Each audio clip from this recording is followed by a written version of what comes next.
Hello guys, welcome back to Trading for Beginners, and in this video I'm going to talk about how can you transfer funds in Bitget Wallet. So without any further ado, let's dive right into this exciting video. Now in order to transfer, you just simply have to open your Bitget Wallet. And after opening Bitget, you will get to see a lot of options into here. You just simply have to tap into this wallet option at the bottom right. Tap there and then you will get this option of send directly.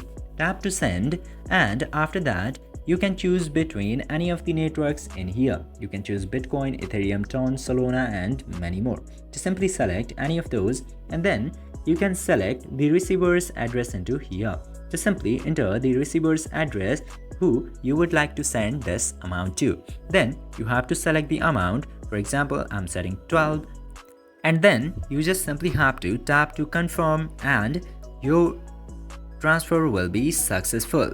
This way you can very easily transfer amounts from your Bitget wallet. I hope this video was informative for you. If yes, don't forget to like, share and subscribe to the channel to never miss another update.